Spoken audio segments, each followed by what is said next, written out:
ভারত ও পাকিস্তানের যুদ্ধ বড় আকার ধারণ করার আগেই শেষ মুহূর্তে হস্তক্ষেপ করে মার্কিন প্রেসিডেন্ট ডোনাল্ড ট্রাম্প।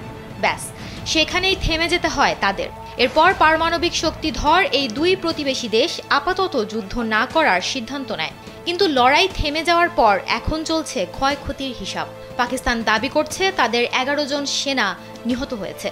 পাকিস্তান দাবি করেছে যে ভারত তাদের উপর 19 দিন ধরে আক্রমণ চালিয়েছে এবং দুই পক্ষই একে অপরের ওপর পাল্টা হামলা করেছে। পাকিস্তান তাদের সামরিক ও বেসামরিক হতাহতের সংখ্যাও প্রকাশ করেছে। তাদের আন্তঃবাহিনী জনসংযোগ পরিদপ্তর ISPR জানিয়েছে ভারতের অতর্কিত ও কাপুরুষোচিত আক্রমণে তাদের 11 জন সেনা নিহত এবং 78 জন আহত হয়েছে।